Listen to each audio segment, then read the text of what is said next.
Try your best. Be the best you can. There isn't just one path.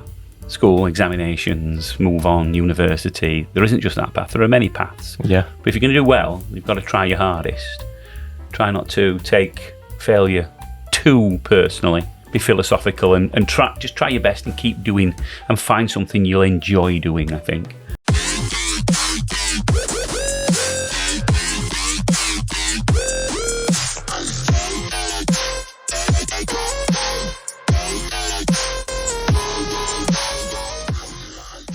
Hi everyone, welcome back for the third episode of Quite Packish podcast, where you have the chance to meet our heroes and to learn from them. It sounds a bit posh, but I can explain that. As a Romanian, we have this saying, you live the life and learn, but you die as stupid. Right. And I try to change this. I mean, for myself, I try to live the life, not as stupid, to Indeed. learn. And anyway, every day you learn something and you think about yourself, oh, how stupid I was yesterday, why I didn't. We have a similar saying in education, which is for everyone, every day is a school day. True. Yeah. True. This is what is about this podcast. To learn, because the times it's hard, and I don't want to talk about politics. Indeed. Because I used to, but it's pointless. Because here in UK it's happening the same thing like in Romania. We don't have support. And now I'm trying to start with the introduction. Because I want to speak about school, I invite the school principal of Upperwood, Mr. Alistair Budd. I don't know if I pronounce it correctly. Perfectly. Okay. He's glad to hear that, because I'm still not 100% on my English. And if I sound a bit aggressive, or maybe I'm not showing respect, right? It's not on purpose. No, it's because intonation. Yeah, different levels of intonation. Indeed. Maybe I don't know how to use. Could you tell me, please? I start to learn that. He was a teacher, English teacher. I've been only in one session, and that thing mark everything. Like, don't say do that. Could you? And I say, oh, that changed things. Right. Even you sound more British if you are using it. Indeed. Not only show the respect. Right. Thank you for coming. It's a pleasure. Even in my Romanian podcast, I start with this question. Sorry. Okay. The food is here. Goodness. Smell good. And what, pray tell, is this? Oh, goodness. This is a Romanian combo. All right. But with this I need mustard. I'm fine without mustard. It's very nice. Sure thing. I want to show to the camera.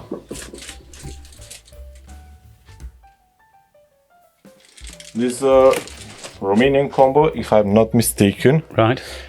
From Helen's, from Womble. Yeah. They are friends of mine. Very good. We work together, even when I have an event and they sponsor the event with food. Yeah. They use fresh food. Right. I mean, the meat, everything. They don't froze them because they want good quality. And I help everyone to promote themselves. Yes. If you want, have a bite. Have a bite. What would you recommend? Is this like a schnitzel? Is it? Yeah. So. They want a proper fork and a knife. I'll put that there. I wasn't expecting this. That's kind. Thank you very much. It's called Quite Packish. Of course. Yeah, of course. As I said, it's not only about food, it's about knowledge. And any information, it's knowledge. That's delicious. I like this. I made it yesterday with, it's called Littles, Mitch. Right. in Romanian, which translated is mici. There are different recipes with pork. So it's like a minced pork and Yeah, right. or a cow, even sheep. Some. Yeah. Fine. Very juicy. And yesterday I tried to do some with the air fryer, and I want it to be juicy like this. Was it? It was just because I put some Romanian bacon to fry. It's more fat. Right. Yeah. It's the Romanian bacon. It's basically fat, smoked fat, Yeah. and we like that. It's for us. It was like a fast dinner when we've been working farming. Yeah. That was like a fast food, like for picnic, or Yeah. even it's good if you are using a fire and frying it on top of the fire. Maybe I will have the chance to do a vlog when I'm going to do that. Right. So live cooking on a Yeah. fire. Yeah. I just have someone ask my help because he want to do like a cooking show, but he's going to show how he's making Romanian food here. He's Yeah. going to be in English, and he need my help with the setup. Indeed. Yeah, and they are going to Romanian events like markets, and they sell food. And apparently British, they like our food. Yes. This is the meat part. Yeah. Heavily meated. Yeah, because we have those sarmale. It's more like cabbage rolls. Cabbage rolls. Yeah. Yeah. They are very popular. Even they are Turkish, but we adapt it with pork. Yeah. I'm very meaty myself, so that suits me. Same. A bit of history. Romania, it's a pork country. Yeah. We are eating a lot of pork. That's because in the past, the Turkish army, the Ottoman Empire, they come over and took everything, and they didn't eat pork, and we eat So pork. it was left. Yeah. And that's why we have a big culture around the pork, and everything contain pork. Yeah. So, few dishes there with cow, but maybe in my podcast I'm going to show some places here where you can eat Romanian cow soup. Right. There are plenty of recipes, Yeah. and very good. Yes. In our country, you need to eat soup. Right. We have sour soup and all kind of soup, milky soup. I don't know how to translate them in English, but they are very good. Yes. Okay. I think we are going to have a pause from recording, and we are going to eat and come back.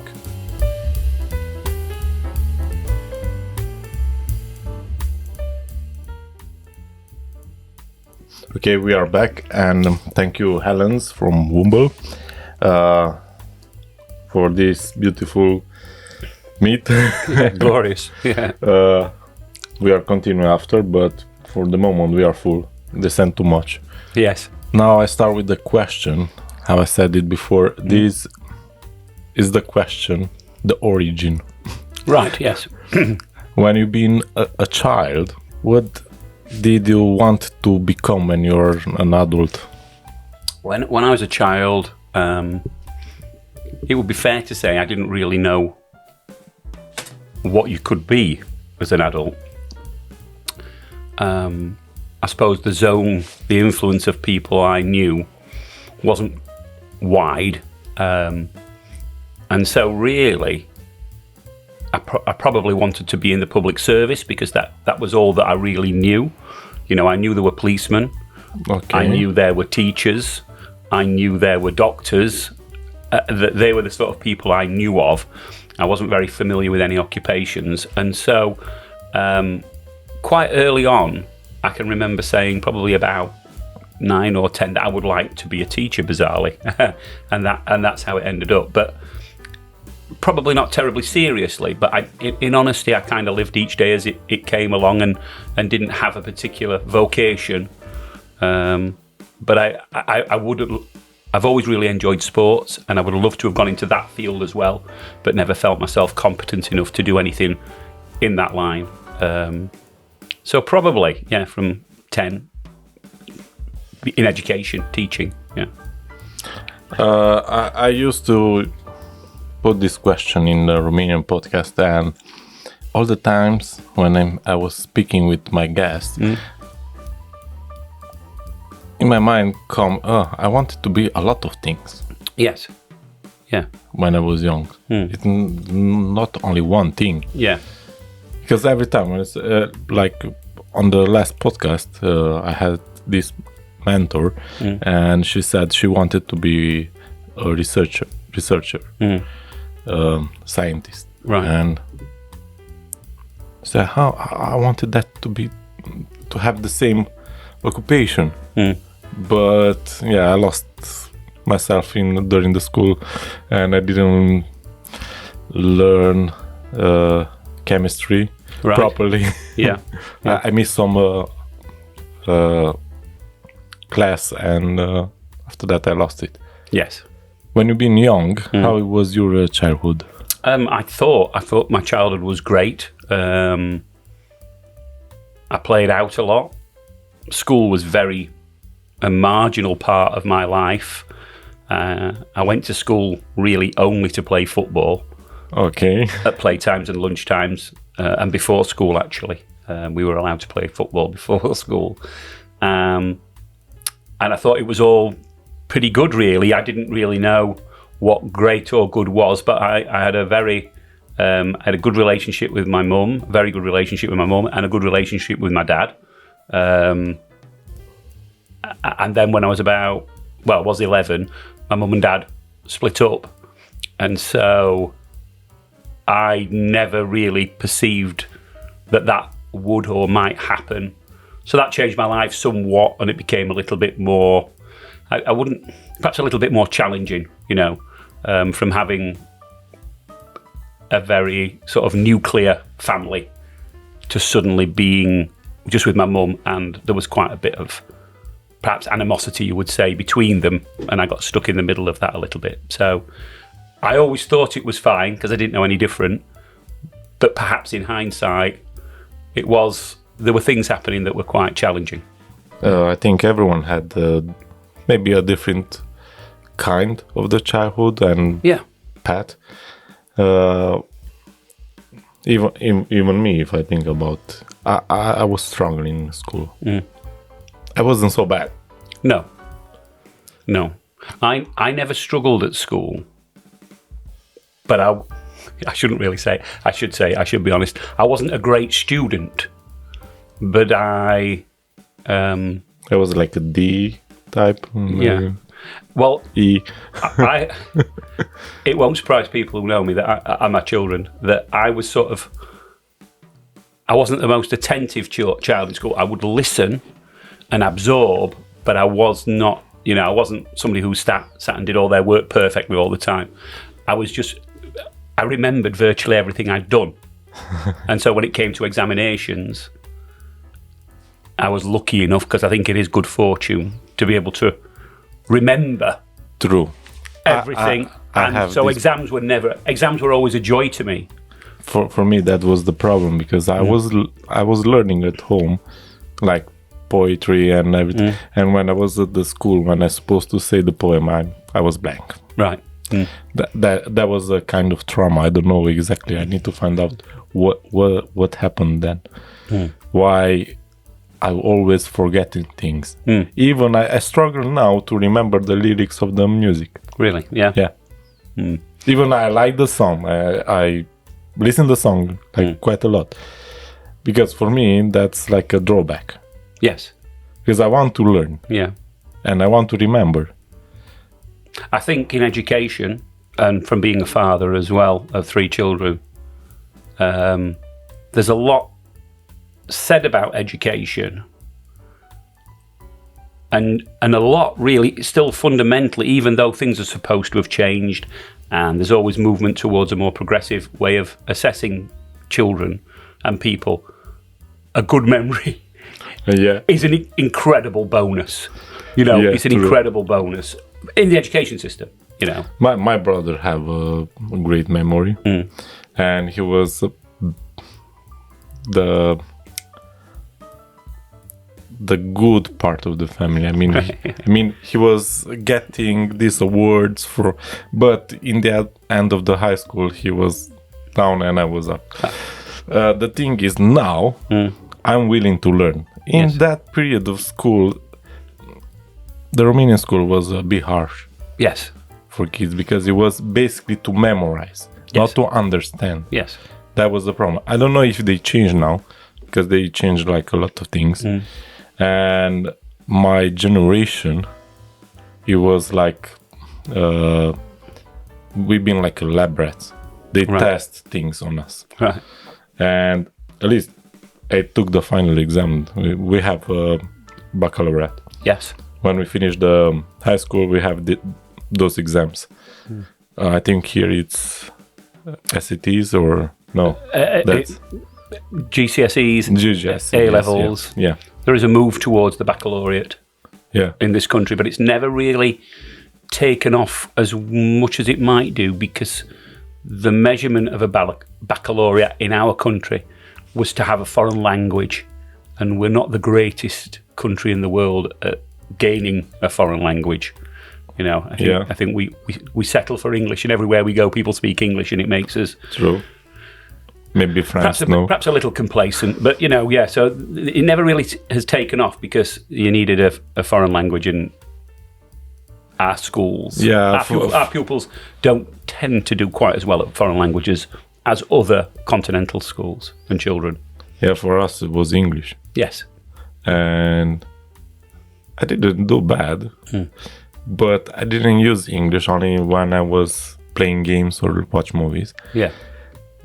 I was able to understand, but not to speak, because I wasn't speaking with anyone. Yes. And when I come here, that was my struggle. Yes. I think when you do learn a foreign language, when people who are native to that language, speak, it's often much quicker than you learn it, and difficult, therefore, to process it. What each word, if it was written down, you'd be better off at understanding it, but when you hear it, sometimes that processing is difficult. Even when you hear the Barnsley accent. And for me, it was a shock. Yes. Is this English? I'm not quite sure. I can't possibly comment on that. No, it'd be political suicide for me to comment on that. Because I heard you like jokes. Indeed. I try to translate some Romanian jokes, and it's one in particular which described me, how I was in school. Try to find it, because I didn't put them in the order. I think I deleted it. But anyway, I try to remember it. Say, Johnny, how you are able to sleep in my class? I'm not really able to sleep, but if you talk softer, I will able to. Very good. It was me in at least in the first hours of the school, because I was working because my father had an accident. I was working and go to the school and go out because I was needed to do that as well. And I remember my teacher, my math teacher, saying, I don't know what's wrong with your kids. You have time to learn. You didn't learn. Look, even this guy showed to me. He's sleeping here, but he's still able to pass the test. How about you? What is your excuse? And basically, I was a bad example. Indeed. But a good example. Yeah. I don't know, at math, I wasn't the best. I'm not the stupidest. In the middle. Yeah, yeah, somewhere in between. You told me a bit about how was the school, but how you can tell me how was the school then and how is now? When I was at school, primary and then secondary, you were very much on your own, really. You got what you got. The teachers, although caring and pleasant, I found, and supportive, I found, there was no real measurement of you, and you would do well, and you should get an A, or you should get an A star, or you should get a 6, or you should get a 7. You were kind of just left to get what you got, and if you got it, you did all right, and if you didn't, then you did something else. Whereas today, I think there's a lot of pressure, both on schools and children, to achieve more, and I think that's a big difference. Schools really weren't judged as to their quality, and now schools are judged within an inch of their life on their quality. So a difference, particularly from a child's point of view, I think. Yeah, in my opinion, like a parent, I saw it Upperwood, like example, because it's my experience. It looked like a pleasant school. Even the teacher. I mean, maybe I'm speaking from my point of view, how I was in the past, yes, like a student. Yeah. But I see them caring, yes, about the students, yes, and what I'm seeing, my daughter, she's able to write. I was struggling that 6th year to count until 100. I know my father was yelling at me, and he was watching the TV. Yes. Oh, you didn't say it right. And my daughter, she can do that in Romanian, in English. She can write. She can even read. And I was, she's so smart. yes, Smarter than me. yeah, I think somewhere these schools in this period, they are doing something great. Even as like a parent. yes. I think schools do very well. Schools do very well. There's a lot of desire, a lot of people in education who are very passionate about children and children doing well, and so that obviously translates itself into the classroom.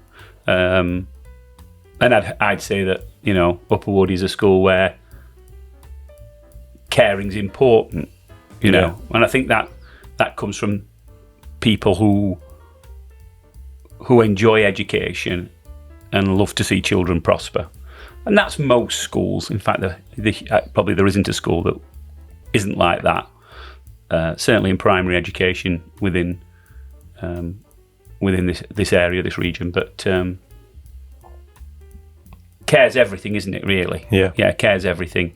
And parents are far more involved in education. They have a lot more influence, I suppose. They care more. I don't recall my parents ever asking me how I'd done at school. And now I know parents are very keen. So that also brings, you know, a bit of pressure to be caring and nice. But, you know, most people who are in a caring profession like education, that's what they come to the table with. Yeah. I have a joke for this. Go on. So, son, did your teacher realize I do your homework?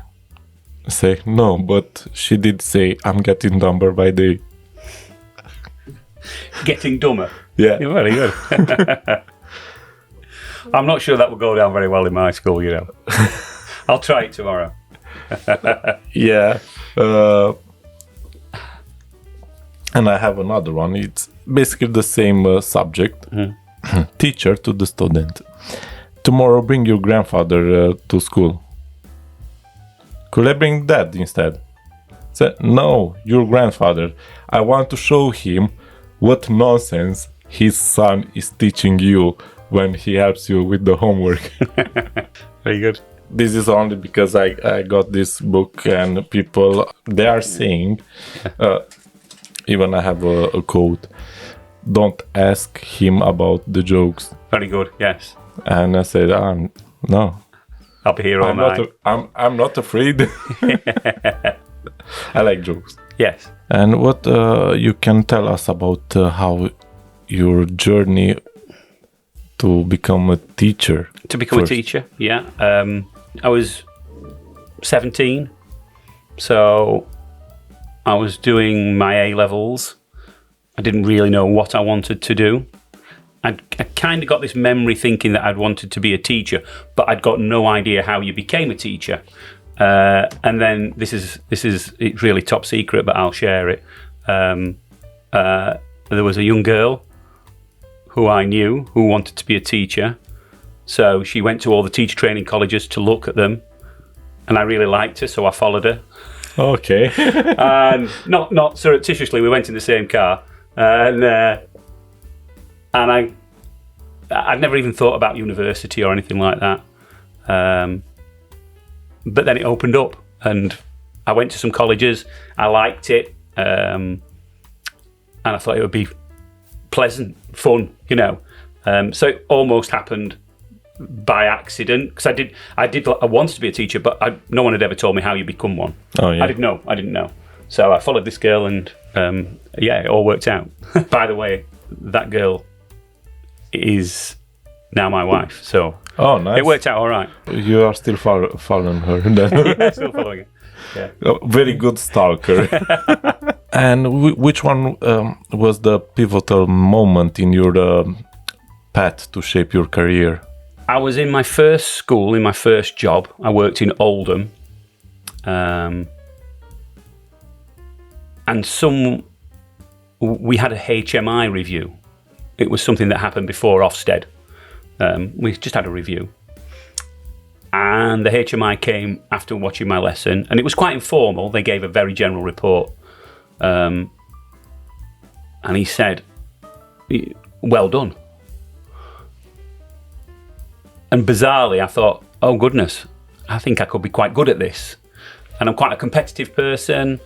I like to do well. I don't like not to do well. And I think I just thought to myself, goodness, I could be good at this, and was reasonably good at it. So success really brought it to me. I think if I'd had bad news, perhaps I wouldn't have been able to handle that sort of thing, and may well have not stayed in the profession. But you know, praise is everything, isn't it? When people praise you up, yeah, you feel good, and that was the real start. And I became I wanted to move on quickly through my career at that point, and that was probably the pivotal moment. That's a good one.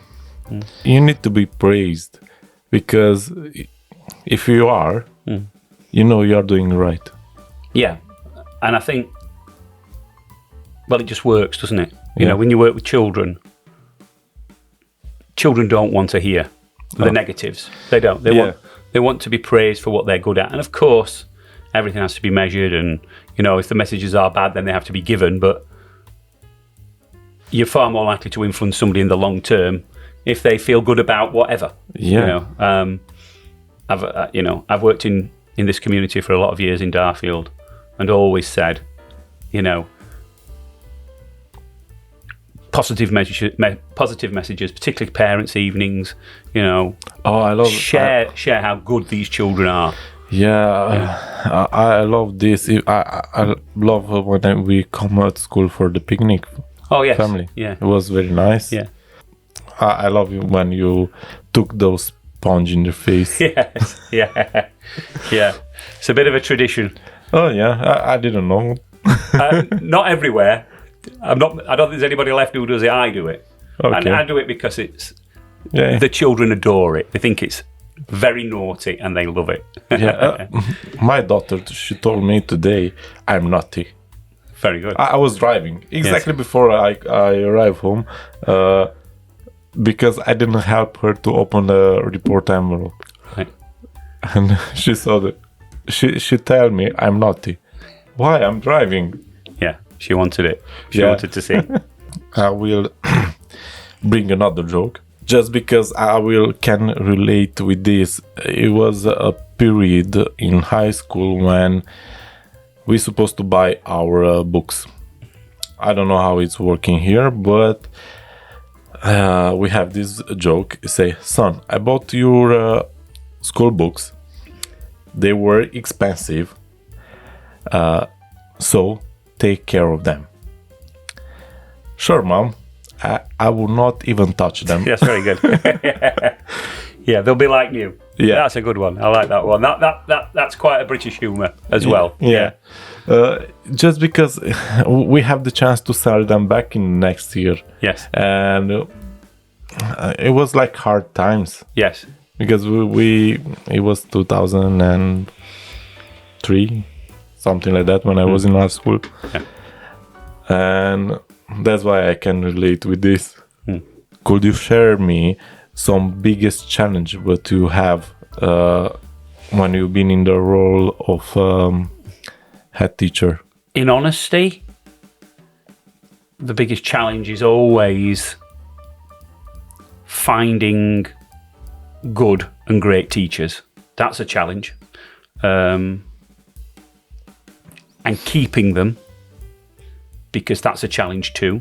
The profession is quite difficult. It's going through a period of time where, it's well recognised that workload is quite high. It's also recognised that more and more teachers have other options. They don't have to be a teacher, they can work somewhere else. Yeah. And so finding good teachers and keeping good teachers is everything. If I know I've got a good teacher in front of a class and the behaviour structures are right in school, that's the battle. That's virtually it. A great teacher in front of a class. But it's becoming quite a challenging thing to find those staff. In the past, there have been times in my career where we'd put a post out and we'd have 40, 50 applicants for a job. And sometimes now there are 3 or 4. Not that we don't choose great people and that those people aren't still good, but it is becoming harder to recruit. Other challenges, again, honestly, money. Money's in school is very... to run the school. Yeah. Just like everybody's budgets at home, things have become incredibly expensive. I'm not sure how many parents comprehend that we get a budget and we spend it how we spend it, and when the money's gone, it's gone. Just like a home budget, really. And so making that go far enough has become more challenging, to the point where many schools are having to make redundancies, many schools are having to lose staff. And that's a challenge because you want to give every child the best that they can have. But sometimes that costs more than you've got. So yeah, that is a challenge. And you can only be so creative and you can only save so much money. As a school, we're fine. We do well financially, we have done. But it's getting tougher, I believe. Yeah.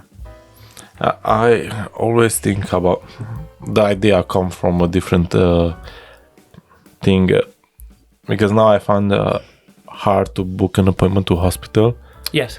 And I said, how I can make a public hospital free and to not depend of NHS support. Yeah. Basically to run on a charity. And the school can do something similar. To have like support from other people. You can't charge. You can get sponsorship, etc. That tends to happen, and probably fairly in more affluent areas. I'm not sure I'm quite right there, but certainly it's a challenge for us. Yeah.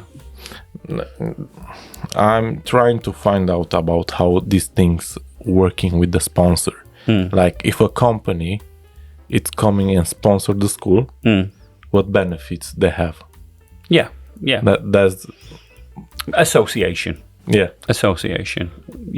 Everybody likes to be associated with a good brand, don't they? And, I suppose. I never think about that. Yeah. Something what I learned, because I'm trying to learn the marketing way. And basically this is a good question which I need to keep in my mind. To be associated with a good brand. Yeah. I want to ask about the rewards to be head teacher. I can't get away from the fact that I'm rewarded financially quite well. I always joke and say Darfield Upward's been paying my mortgage for the last 29 years. It's still not paid off, by the way, but close. I mean, it pays quite well. I've not been a head teacher all the time. I started off as a deputy, and that the pay's quite good. But you put that in your back pocket, really, because there is no finer reward than, again, as I said earlier, really, about my entrance into education, success and feeling positive about the children doing well. It's always been very important to me as a leader that our children do well across the curriculum, but also, when they leave us, they're very well prepared for secondary school.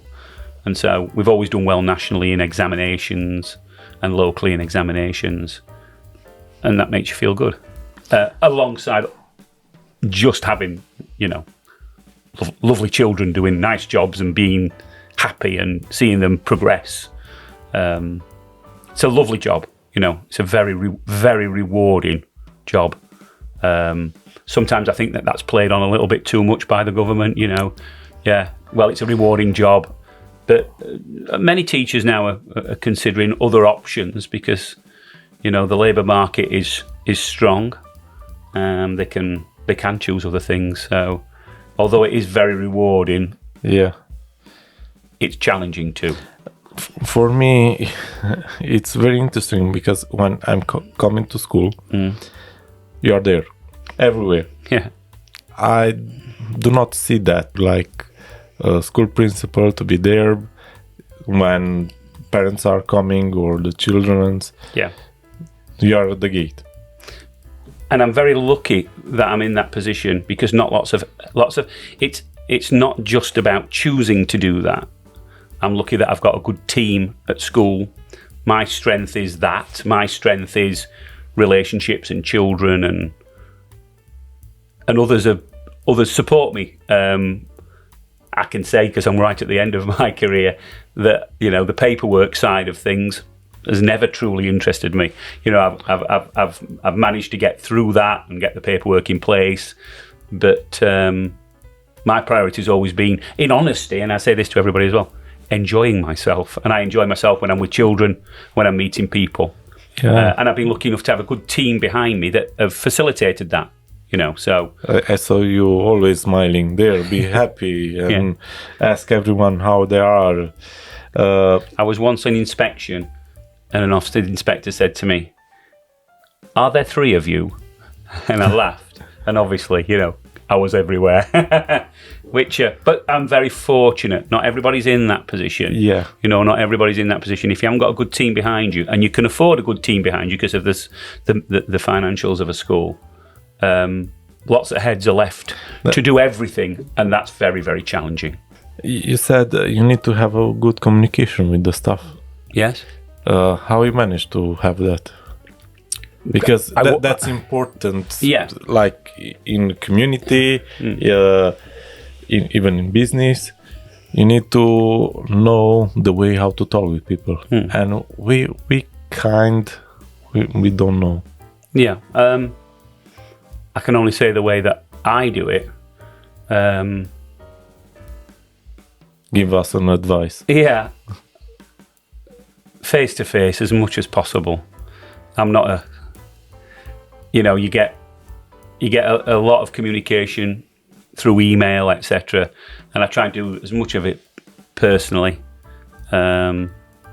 face to face with people, good and bad. Again, running a school's like running a class, really. 90% good, 10% bad. Always focus on the positives, but as much face to face as you can manage.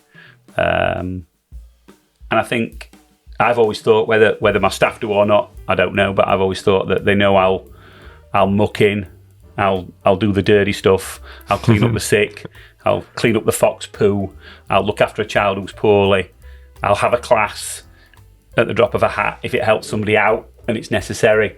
And I think doing those sort of things conveys to your staff that you care. Yeah. And then they buy into what you say, I think. That's mean you need to show you care. Yeah, absolutely. It's exactly what us people are missing. I wrote here a very interesting question. Right. Over the years, what have you learned about effective leadership in an educational setting? Basically, you kind of answer it. Yeah. Be hands-on. Have high expectations. But understand, I understand that my staff, because a lot of staff have been there a lot of years. Now, some people might think that that's not a great thing. I think it's a good thing, a very good thing. Understand that people will have better days, and some will have poorer days, and some will have parts of their life that they can't quite give as much, but in the future they'll be able to give it, or in the past they did. And see your staff as a whole. You know, if a teacher, you know, male or female teachers just had a young child, they're going to be focused on that, and they might not be quite as sharp as they were 6 months ago, a year ago, 2 years ago, but they bring new skills. So it's seeing people holistically, really, and good thing. We just trying to wanting the best from people, but not. There are always difficult conversations. I've had many difficult conversations, but being fair, you know, and hopefully conveying to staff that you respect them, you know, always respect people. And sometimes it's not always the case, because you can upset people from time to time, but I think on the whole, my staff and good leadership is when people know that you're prepared to do what they're prepared to do. So, and that's good. Did you create any tradition in the school? I don't know. I went to Upperwood. When I first arrived at Upperwood, I was 28, I think, 27, 28. And it was a lovely school then. You know, and it's always been a lovely school. It's always been a good school. When I first arrived at the school, they just had a local authority review, and it hadn't gone very well. I mean, a lot of years ago, 29 years ago. Oh. And I got to the school and I could not understand why, because it was a lovely school. And the school became a little bit sharper at doing some of the things that people were looking for. But genuinely, it's always been a nice school. And we've had our ups and we've had our downs. So traditions, no. I mean, maintaining that trust. I once had a parent, I forgot, Mrs. Ackroyd, Joe Ackroyd's mum once said to me quite a lot of years ago, "It's really lovely, you know, that we know our children can come here and it's going to be a good school. That gives us a lot of confidence in our community." Mrs. Ackroyd, if you're out there, and that stuck with me, you know. So, no, not traditions, but just maintaining hopefully the way the school is viewed, you know, within the community. Yeah, we've been glad our daughter was accepted to the school, because the school was recommended by a lot of people. And so, okay, we want our best for our daughter. Indeed. And what's interesting and it's closed. Closed. And what's interesting, there are 16,000 primary schools in England. So this is going on everywhere. You know, everybody wants the best, everybody's trying hard. And sometimes it works, and sometimes it doesn't. We've been lucky in some regards that the context and what we've been able to achieve has always been positive, because it's not always straightforward and easy. And having a great staff around you is you know, not just your teaching staff, but the support staff and the staff around the school. They're all really lovely people. Try hard. Yeah. Do you have any funny story or? I mean, so many. But which one comes first? Oh gosh, let me think. You might have to come back to me on that one. A funny story. Okay. Yeah, you might have to come back to me on that one. This one is going to sound very similar. What is the most surprising thing what a student said or he done? I think some of the children now are so tech savvy, so understanding of the modern technology, IT, programming. One of the things I love is when, you know, a teacher can't do something at school, technical, computer, whatever. And the kids who you're teaching computing just sort of brush you aside and come along and sort it all out for you. We've got one little boy, one nice young man in year 6, who's always done that for us. He's always been so good at sorting out our IT. He knows who he is. I'll not say his name, but he knows who he is. Yeah. And stuff like that, children surprise you because of how exceptional they are. I tell you what else, it shouldn't surprise us, but how resilient they are as well. How, some quite unpleasant things can happen to us all, and children can be so resilient. Just take it on board and crack on, and that's always a great feeling when you see children who perhaps face a little bit of adversity, but still do well, and yeah. I just read an article today about children are spending more than 2 hours on the screen, scrolling or having a lot of frames. Apparently is going to affect a gland, right, which take care of empathy. They don't have empathy after. I don't think there are many teachers in the world, many educationalists, because teaching's a part of education, that would, I don't know about that particular piece of research, but would say that screen time is a great thing. Children are spending too long on screen. Yeah, children are being exposed to things that children, in my view, and many people's view, they shouldn't be. They're not ready for it. They're not emotionally or cognitively able to process a lot of the stuff that's on screen. It is okay to on a tablet if they are playing the educational games. Indeed, yeah, it's okay, but not to spend more than 2 hours. Yeah, I want to talk because I am sort of addicted to Candy Crush. So that game made millions. Yeah, billions. No, billions. I think it's the single games who have the biggest revenue in the industry. Yes. Like, doesn't matter if it's on Xbox, even now it's owned by Microsoft. Right. In this moment, but when I saw how much money, it's a free game. Yes. But they made like tons of money. Yeah. I'm part of that. Okay. We need to balance. That's the thing. The screen Absolutely. time. When I was young, in our city, we have blocks. Yes. It's not too many houses. Now we have, but we've been staying outside for hours, even it was going dark, and our parents, they call us from the window, come inside. No, throw me some water. I want to stay more. Yes. Even the summer was nice, and we play our Counter-Strike or Call of Duty, what kids are playing these days. Basically, we have some tubes. Yeah. And we made from paper cornets and yeah, like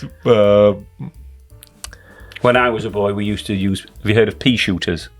Oh, okay. So they're just like a little plastic tube. Yeah. And you would use dried peas, or we would use berries off. Okay. Sounds a bit dodgy, doesn't it? But we did. Yeah. Berries. So we used to use something called a pea shooter. We used to rip our notebooks. Yeah. And makes those the bullets. Yeah. And basically we have like multiple tubes, and we look like Rambo. And basically in where it was my block, we have some stairs, and we play like teams, and like the police and the terrorists. Yeah. Basically that was our Counter-Strike. My childhood was very similar, but we of course played World War II. Okay. I wasn't around in World War II. I was born in 1967, but that was still quite a prominent thing in our childhood growing up at our age. The war was still very much fresh in our parents' and grandparents' minds, so we played that.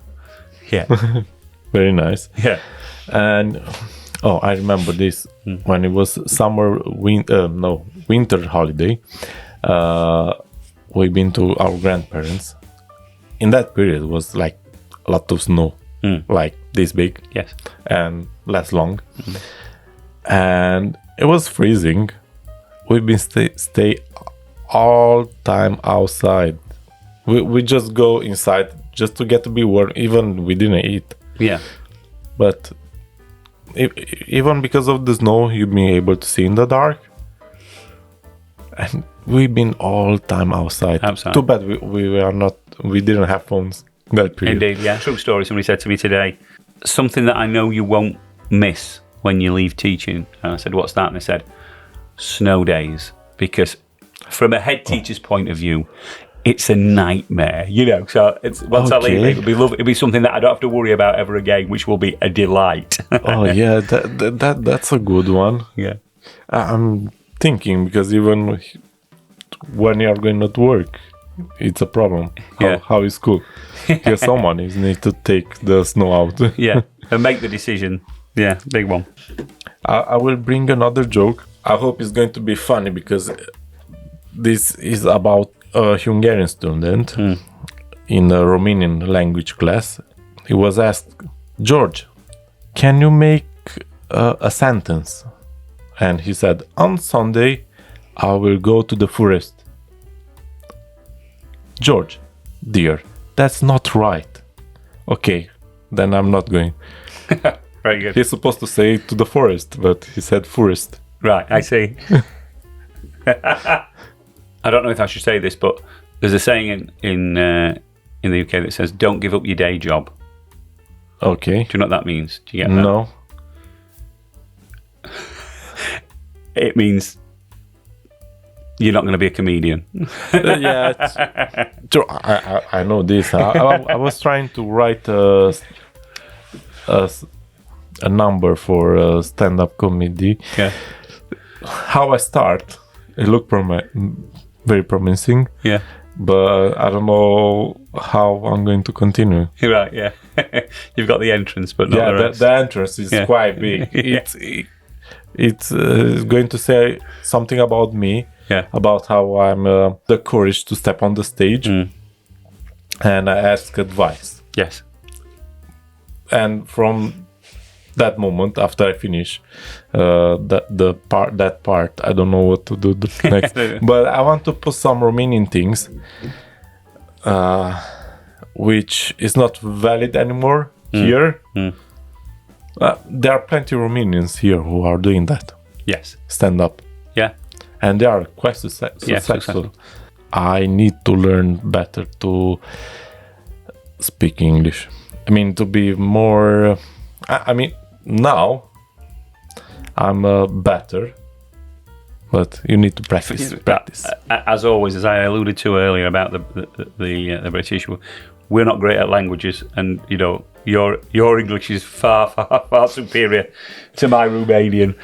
So there you go. Yeah, if you compare like that. Indeed, yes. What advice you have for someone who considered to be a teacher?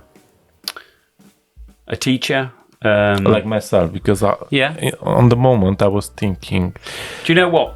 In honesty, I'm still a strong advocate for education and teaching. I think it's a lovely job. I still think it's a lovely job. It's joyous, really. Working with children, young children. It's certainly something I shall miss. But what advice would I give? This sounds a bit odd, but you don't need to be perfect. A lot of people in education, particularly primary, strive to be perfect, But you can fail doing that. Indeed. And I think recognise what you are, recognise that that's good enough. It doesn't hurt to be a bit better. But don't beat yourself up if you're not the greatest. Do a good job and enjoy it. And try to be philosophical about your job. If you're adding value, who could add it better?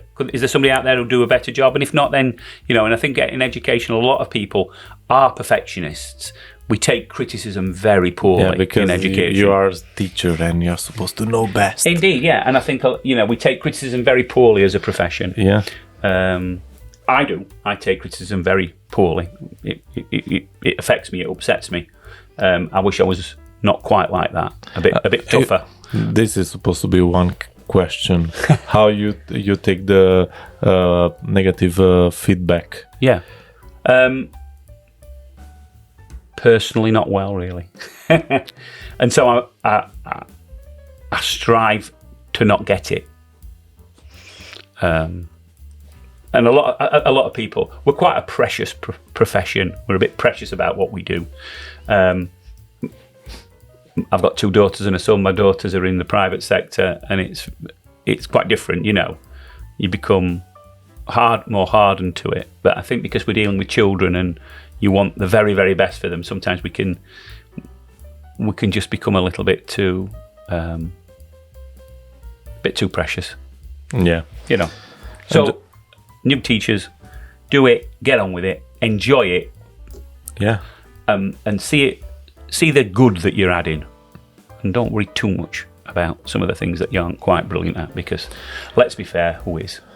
Yeah. Good at everything. That's a good advice. Just because I asked this before my guests in the previous podcast, and I had my first negative feedback. Even I know that's a good thing, because in my profession, basically in social media, negative feedback is still a feedback. Yeah. And I try to be the nice guy with the guy. Yeah. And basically he was there just to make noise. Yeah. Yeah. He didn't add any value. That's the thing. You have a negative feedback, you need to see the value. If you don't see, that's pointless. And I said, I have thousands of positive feedback. Yes. And I have this guy. And he's stuck with you, hasn't he? Didn't it? I could tell, because you wouldn't be thinking about it, would you? Yeah. I knew that is Mm. going to happen. It's not supposed to affect me, but it still affect me. Yeah, indeed. But it passed. It passed 3 months. What skills you need to be a teacher, like a great teacher? Compassion, I think. Understanding about pupils. Everybody's loved by their parents and by their grandparents, and sometimes some children can be quite challenging. The need can be quite profound. True. And you've got to you've got to see them for the best they are. So you've got to be compassionate, I think. I think it helps if you're able, I think. So, well organised. No, I don't really mean that. People who hear that will... What do I mean? Empathy and communication. Speak well.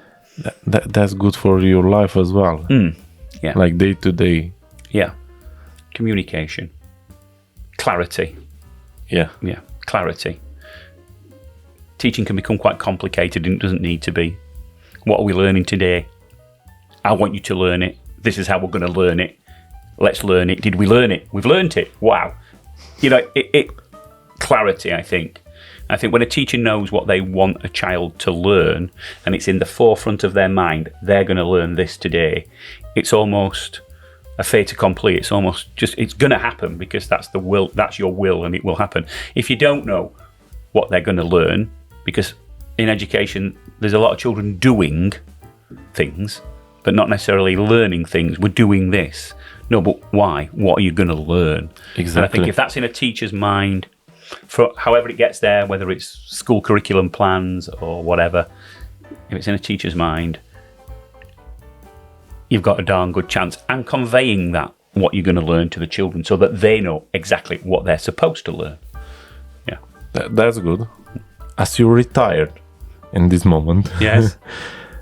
what legacy do you hope to leave behind? Fondness. People who will have thought that I liked them and I tried for them and I wanted them to do well, and that they have done well relative to whatever, and that you're in a few people's memories, not memories, fond memories, but that helped me get there. That person sort of believed in me or was nice to me, made my day a bit better than it was. That's it, really. Just leave a happiness, really. Yeah. Fond memories, I think, that's all. Yeah. What do you think if after 2 years after you retired, they're going to call you, are you coming back? No. No, I don't think so, no. Interestingly, since I announced retirement... At least to supervise. Yeah. I'm not one for going back, I don't think. I'm not good at going back. But I've got a few things. I've got a few irons in the fire, a few opportunities that I'm hoping to take that will sort of continue my engagement with education. Okay. But nothing major, nothing too big. Just hopefully have some fun and relax. Stop getting emails at 10 o'clock at night that I can't sleep unless I deal with. So yeah. My next question is supposed to be, what are your plans and hopes for retirement? Well, I've been offered some bits of work, consultancy really, around schools and supporting schools. So I've been offered some nice work around that, which will be good. Yeah, that's going to be good for entire country. Well, that's very kind of you to say, but just you don't know from where it's going to come. Can you help me with this? I've been offered some work locally, so that will be nice. Okay. Not too much, just to keep my hand in, really, and to hopefully. There's a lot of consultancy about people who haven't done the job in the last couple of years, 5 years, 10 years, certainly post-COVID. The job's quite different post-COVID.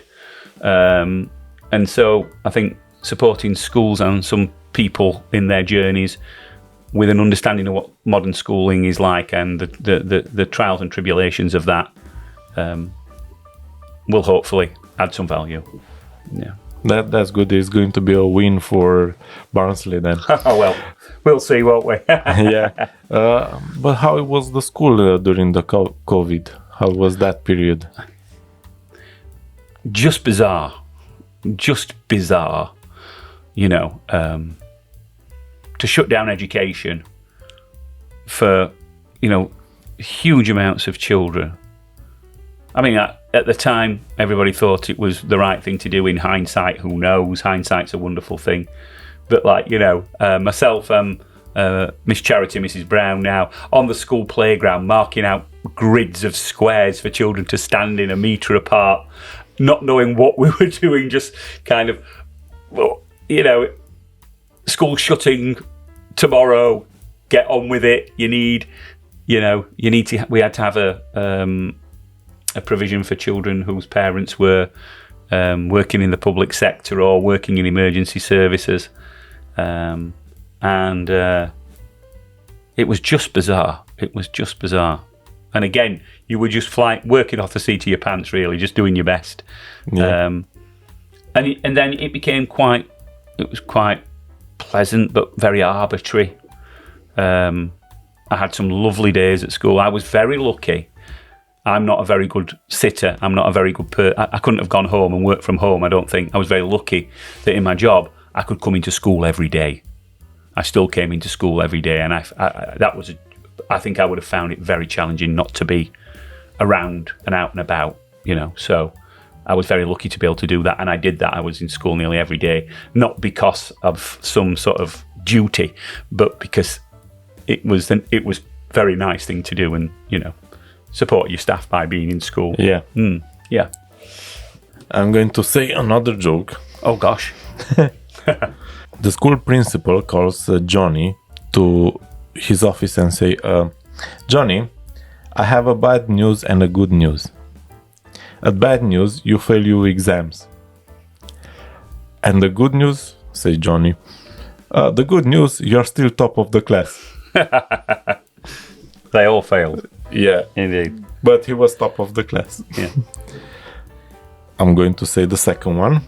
Hello, I'm calling from school. Your son is very rude to me. He's same at home, and I'm not bothered to call you. Is anything what you want to share with the listener?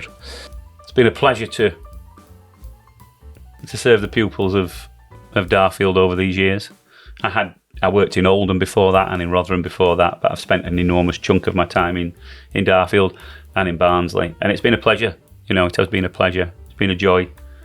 I've always enjoyed it, thoroughly enjoyed it, and I just hope that you just want the best for your kids. Do whatever you can to support them, because it's everything, isn't it? They're our future, aren't they? It's everything. True. So, be positive to them, look after them, be kind to them, and enjoy them, really. Yeah. I want to add something. Now I'm trying to learn more, because I still want to, like, my daughter to see me. I'm still interested to do things. Yeah.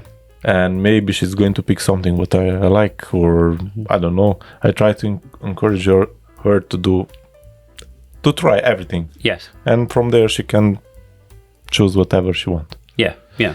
Do you have any advice for children? Yeah. Work hard. Try your best. Sometimes that's not easy. And don't be hard on you. Yeah. Be philosophical. I have to be careful because my children might listen to this, and I was quite demanding educationally of them, but always, I think, with support. Try your best. Be the best you can. There isn't just one path, though. There isn't just one path. There isn't just the school, examinations, move on, university. There isn't just that path. There are many paths. Yeah. But if you're going to do well, you've got to try your hardest. Try not to take failure too personally. Be philosophical and try your best and keep doing and find something you'll enjoy doing, I think. So, sounds a bit of a big picture for little children, but do your best and try hard, be nice, I can add something. Like I tried to do YouTube before and I failed many times because it wasn't the right niche for me. And apparently this one, to have a talk, yes, eat some food, it's better. Yeah, even people likes it, and even give me the right tools to learn. Yes. Is my way to learn. And good luck. I mean, I'm sort of the old-fashioned brigade. I don't really know how this is a profession. Do you know what I mean? Obviously, I know with regard to broader media and bigger media, but I don't really know how this becomes a profession, or I'm not sure either yet.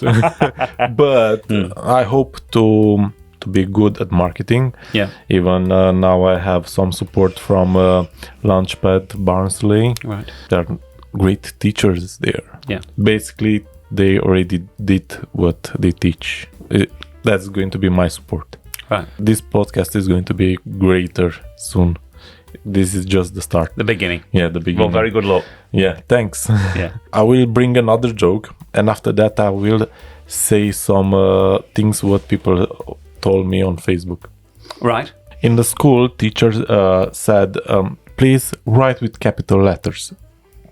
And a student said, if we don't have any capital letters, we can write with pen. I don't know if it sounds interesting, because in Romania it was... Yeah, it's a bit scrabbly. Yeah. For me, it was funny, because I read it first in Romanian. I have a question from Julie Marie. All right, yeah. Hi, Julie.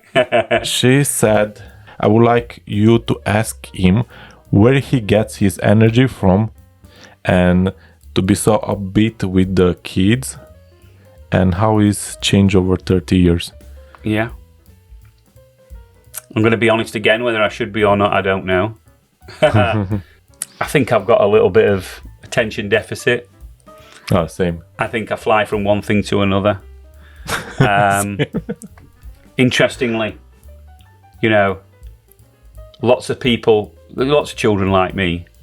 I think a lot of people see it as a bit of a bad thing or a worry, but actually I think it's a positive trait. You know what I mean? Yeah. I think it's a I positive saw it like thing. a positive. Yeah, I see it as a positive. So yeah, I don't know. I'm lucky enough to really have had a nice career, and how am I positive all the time, all around and about? It's my job.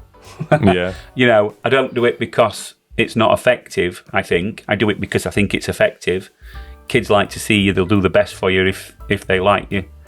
Parents also, you know, it's effective to be that person, to be front of shop, front of school, and I'm sure the paperwork and all those things would take place and be done if I stayed in my little office all the time.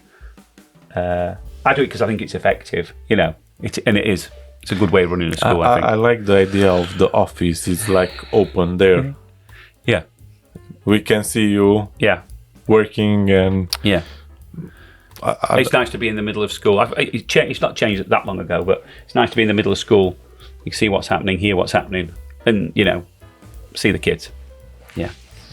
I hope I spelled the name properly. Becca Bacon. Rebecca Bacon, yeah. No. I taught Rebecca. Rebecca. Yeah. She said, he's the reason I will always want to teach. So I would like to ask, what advice will he give to an upcoming teacher? You answer for this one, but if you have something to add. Go for it, do it. Don't worry if you're not perfect. If you're changing someone's life for the better, 1 or 2 children, what can be better than that? So just go for it, you know.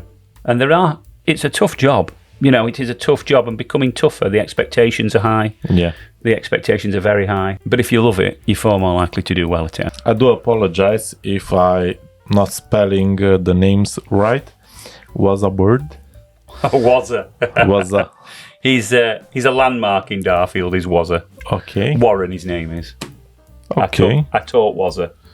Not a lot, Wazza. He said, this man is a legend. For 29 years in our village school, he was taught us all in my family, and all I would like to say is thank you, Mr. Budd. It's very kind, Wazza. Yeah. Wazza knows I think he's fantastic too. It's very interesting that Wazza is a real force for good in Darfield. Yeah. He is. Mm. I hope I didn't. Okay. And he said in the end, hero. I was on the next page and I didn't see it. Cheers, Wazza. Natalie Lanchester, she said, we need more buds up and down to the country. I would like to ask, what is the key to being such a successful, fantastic principal and running such an amazing school? Well, that's very kind. What's the key? Good people. Good people around you. You know, really good people. People who are invested in the school.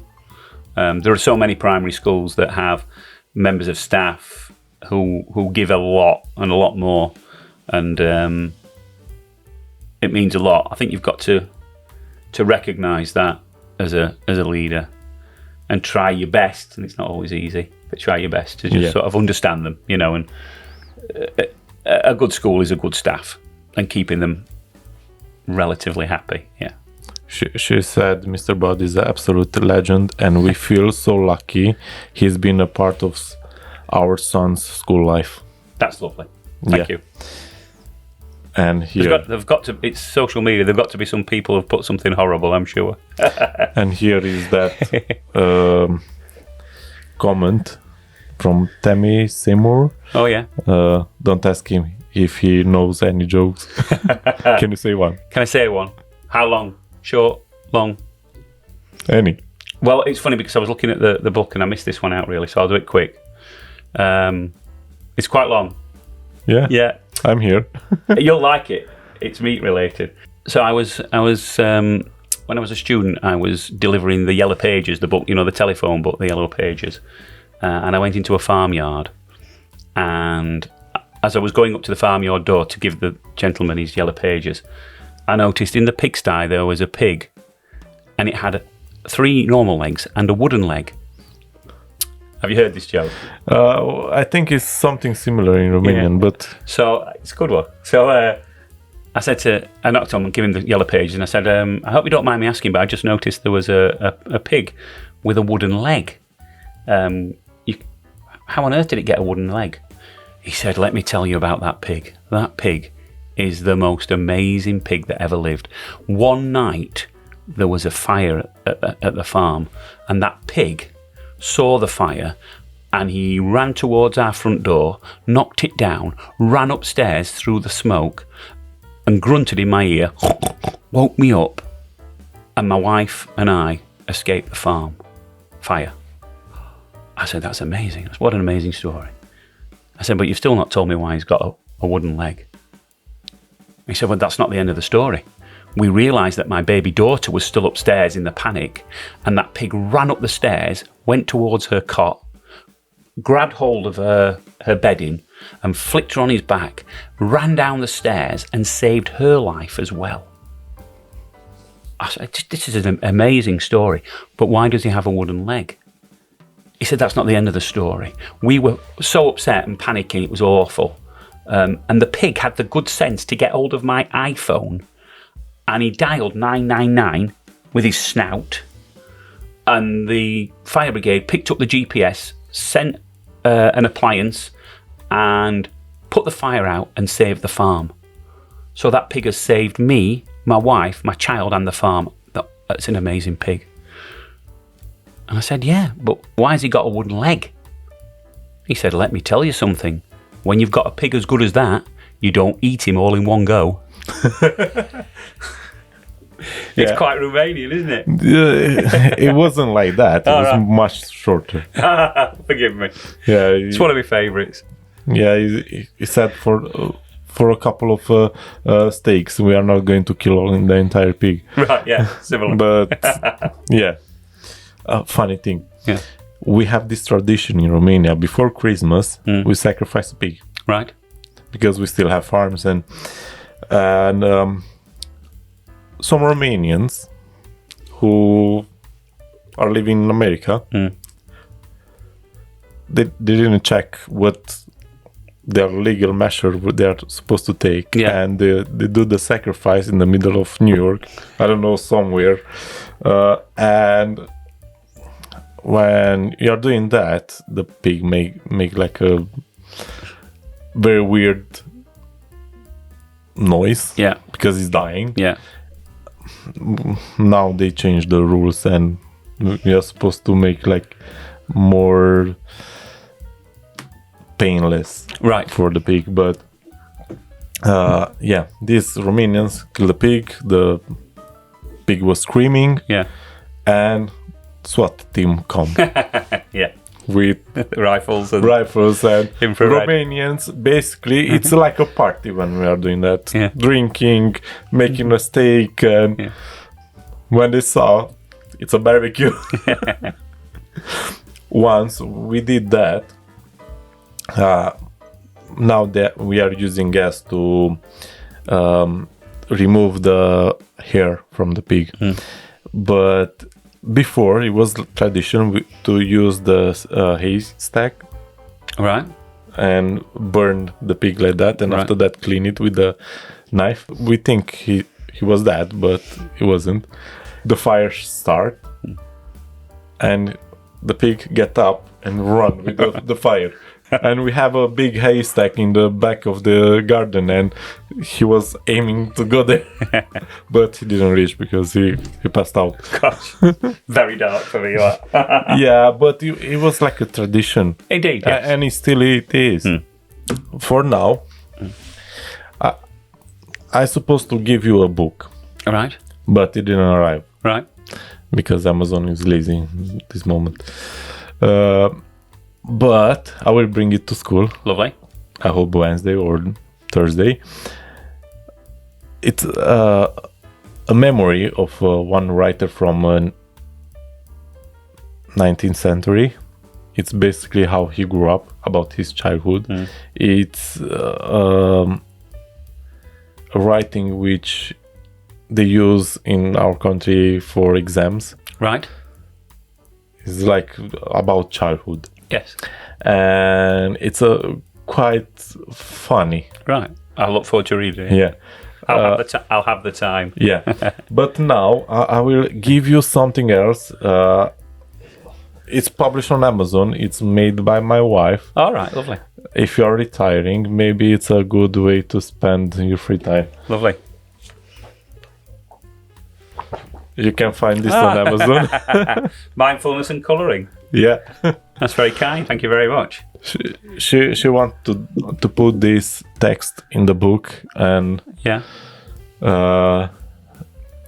we are doing coloring books. I mean, Thank you. me, my daughter, and my wife. Sometimes we are sitting in the conservatory and just draw. Yes.